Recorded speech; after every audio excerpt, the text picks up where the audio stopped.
I won't tolerate having ailing individuals in my household, particularly if they emit a somber aura. When my mother received a terminal cancer diagnosis, she was essentially driven away from our home. In her final moments, it was only her daughters who stood by her side. Strikingly different was the scenario when our father faced a cancer diagnosis. He willingly shifted the responsibility of his care onto others. Must I endure this treatment silently? It's high time to impart a lesson to that fool. My name is Bonnie, a 21-year-old junior at a local public university. I have a younger sister, Susan, currently in college. We make up a family of 4 with our father and mother. Despite the seemingly conventional setup, my sister and I harbored resentment towards our father. He consistently belittled our mother, a dedicated homemaker, and displayed reluctance to invest time or money in family matters. Our mother, always engaged in what is now termed solo parenting, never revealed her exhaustion, presenting a constant, cheerful facade. We, her daughters, cherished her deeply and grew to despise our father, who failed to acknowledge her contributions. 2 years ago, when my sister entered college, our mother fell seriously ill, leading to her hospitalization. As the family gathered in the hospital, the doctor delivered the grim news: cancer with about 6 months left. It was revealed that our mother hadn't undergone regular health checkups. Dismissing any prior concern, our father appeared submissive in front of the doctor. However, his true colors emerged once the doctor left the room. He voiced concerns about who would take care of the house if our mother succumbed to cancer, conveniently forgetting his opposition to her health checkups. Without visiting our ailing mother, he frequented drinking sessions, leaving us bewildered. Our anger intensified when he insinuated that we, his daughters, should take over the housework, implying our mother's incompetence. As our mother was discharged, we tried to alleviate her burden by assisting with chores, but our efforts were met with complaints from our father. He found her presence bothersome, and instead of expressing concern, he criticized her lack of housework. When I suggested preparing for our mother's home care, my father predictably opposed, deeming it a waste of money. He callously remarked that having a dying person at home is depressing, showing no empathy for our mother's condition. I couldn't fathom the harshness of his words and found myself in tears, questioning how he could disregard our mother, an integral part of our family. Are you seriously going to abandon her just because she's sick and unable to do housework anymore? That's just wrong. Upon hearing these words, my sister, who was also listening, started crying, expressing how cruel it was. Poor mom, she lamented. Annoyed, our father declared, "I'm going out for a drink, but remember, I won't allow home care before leaving." Once our father departed, our mother emerged from the back room, apologizing for making us feel bad. She assured us that she would be fine and decided to go to a palliative care center with her savings. Uncle suggested it. "It's hard for you and Susan to take care of me, all being students. You've had a hard time." "Thank you," she said with a smile, causing my sister and me to cry once again. In the following days, we visited our mother in the palliative care center daily. However, our father never came to visit. Instead, he insisted, "Do your chores properly." Who do you think is allowing you to live and attend college? Even after being informed of our mother's passing by the doctor, I was in shock. It wasn't until my sister reminded me, "Oh, we have to do the wake and funeral, right?" that reality sank in. I managed to contact our mother's relatives to handle the arrangements. "You two, Bonnie and Susan, have had it tough. I'm sorry I couldn't be there for her passing." "Leave the rest to me," reassured Uncle, our mother's brother, who had always been reliable. Despite the support from Uncle, we couldn't reach our father on the phone. Finally arriving at the hospital 8 hours after our mother's death, our father, reeking of alcohol, sat down heavily, callously remarking, "Finally kicked the bucket. Ha! Good riddance to the money eater," and laughing heartily. My sister and I looked on in disbelief, thanks to Uncle. The wake and funeral proceeded smoothly, as our father had not prepared anything. But at the funeral, he suddenly adopted the role of a loving husband. "Thank you all for coming today for my wife. My caregiving hardships are nothing compared to her suffering. Yes, truly yes, I visited her every day. I considered home care, but it was her wish to spend her final days in a palliative care ward under professional care. Yes, thank you." I believe she would be happy, my father proclaimed to the mourners. Hearing him speak like this, my sister lunged at him in anger. Wait, Susan, it's Mom's funeral. Don't cause a scene. It would upset her, I cautioned. You're right, but it's so frustrating. He says such things when Mom died. I'm angry too, and I can't forgive him for saying such things, Susan expressed. We looked down, trying hard to suppress our anger. Uncle, our mother's brother, approached us and said, Bonnie, Susan, I heard everything. I know it's hard, but I understand everything. It's okay. Call me if you need anything. Uncle's words gave us some comfort, allowing us to focus on bidding farewell to our mother that day. Afterward, my sister and I sorted through our mother's belongings, attempting to avoid our father as much as possible. The day after the memorial service, our father brought home a flamboyantly dressed woman in her 30s, evidently from the nightlife industry. With a saccharine voice, she greeted us, while our father, with his arm around her, declared, "She's my girlfriend. We're gonna live together from now on. You girls should get along with her." Stunned, we protested, "Wait, what are you talking about? You're bringing another woman home just after Mom passed away. We can't live with her, no way." "Who do you think you are?" Our father responded, "This is my house. If you don't like it, leave.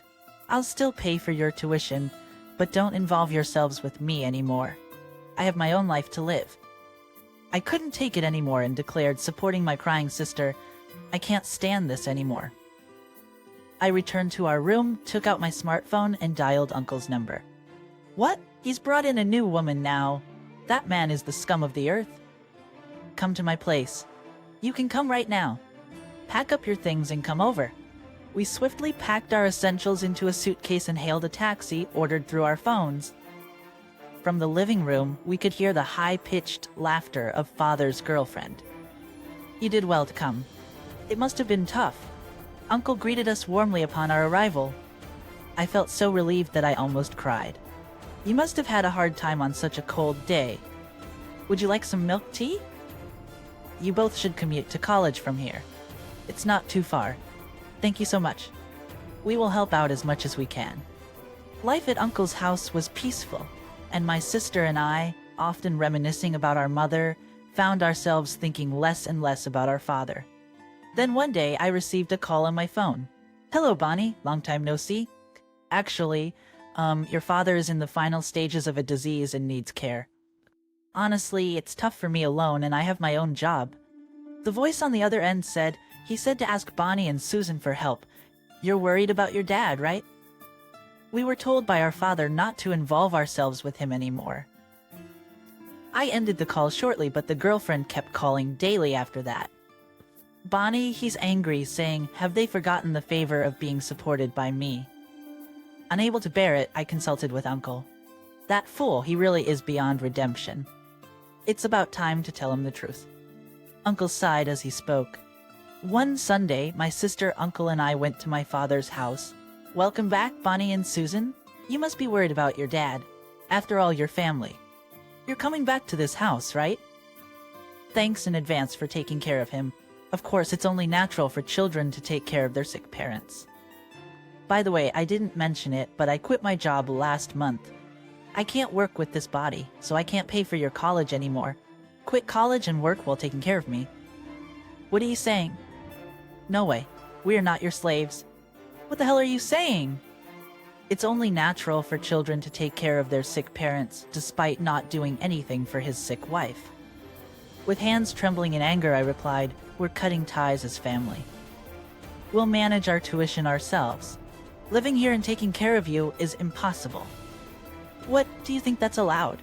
"Yeah, it's thanks to your father that you've been able to live in this house all this time, isn't it?" Uncle quietly spoke. "The one who isn't allowed here is you. How long do you plan to stay in this house?" It's time to tell the truth. I followed up on what Uncle said. "Huh? What do you mean?" My father asked. "This land and house were inherited by the girl's mother from our father, and the ownership was in their mother's name. So after she died, it became mine. I'm her husband." My father raised his voice. "That's why you're a fool." My father's face turned red at my uncle's words. My father had always had a complex about my uncle, who was a shrewd man. So it was even worse. It's ridiculous to think that a deceased wife's property automatically becomes her husband's. Uncle spoke dismissively. My sister had prepared a will and entrusted it to a lawyer. This house is now in Bonnie's name. You two have no right to live here, Uncle continued sharply. You always mocked my sister, calling her a money-eating housewife. But did you actually contribute properly to the household expenses? There were times you didn't, because you spent it on drinking. How do you think she managed during those times? Well, I thought she was saving and managing because she was at home, my father replied.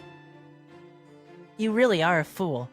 She wouldn't have had enough to manage her savings. She was earning income through investments and managing the household with that income. And you didn't even know, thinking you were the one supporting the household. So that's the situation, Dad. This house is now mine. I'm currently looking for a buyer through a real estate agent. So can you leave? I tried to keep my emotions out of it as I spoke. What? I've quit my job. I have no income. And now if I lose the house, too. My father's face, which had been red, now turned pale. Alright, I was wrong. I apologize. Let me live in this house. We can be a family again, like before. My father said, looking like a completely different person. Different person, head hung low. I finally said what I had wanted to say for so long. No, thank you. I have no attachment to this house without Mom. Having someone on the brink of the afterlife in the house makes it so gloomy, right? My sister nodded vigorously beside me. We won't see you again, Dad, firmly stating that we left the house filled with memories of our mother. Later on, when my sister and I secretly went to get our belongings during Father's absence, a neighbor lady told us that flashy woman who was living here seems to have left, and my husband saw your father at the hospital wearing shabby pajamas and muttering, I don't have any money to buy anything at the store. Is your father all right? I gave a vague reply to the curious lady and quickly left the scene. But my sister and I later said to each other, it serves him right. Exactly, karma. That's the punishment for how he treated our kind mother. Uncle was right. We struck at the right time when it would hurt him the most. Really, it was good to follow Uncle's advice. I remember the day we arrived at Uncle's house. We'll help out as much as we can. You don't need to worry so much. You should know the truth. My sister knew about his mistress and anticipated that if he got the inheritance, he would let his mistress do as she pleased. She intended to divide her assets among us two sisters. She entrusted me with all the legal matters after her death. Then I learned that the house and land were in my name, and stocks and other assets were inherited by my sister. So that means Dad and that woman have no right to live in that house, right? Let's go take it back right away. Wait a minute. As you know, I'm a doctor. When I saw him at my sister's funeral, I had a hunch. He doesn't have long left. Maybe when he's in the same situation, he'll understand her feelings as Uncle intended. We were able to cause significant damage to our father. But sister, are you really okay with selling the house? It has our memories with Mom, and it's where we grew up. Yes, I was conflicted. But I didn't want to leave the option of home care for Dad, and it's scary that his mistress knows about the house. For me now, home is where I can be with you. While talking, my sister and I entered an apartment building in front of the station. This apartment is owned by Uncle, and he's letting us stay here for free. Uncle owns several apartments in this area. I remember when Uncle suggested that we live in this apartment. We can't trouble you any further, Uncle. We tried to decline his offer, but he insisted, let me do at least this much. I can't accept money from you students. My wife and I don't have children, so we think of you as our own. It would make us happy if you rely on us. Thank you so much. Remembering the hardships we endured because of my father, I felt a surge of emotion. I really wanted to pay for your tuition too. Are you sure you want to pay for it yourselves?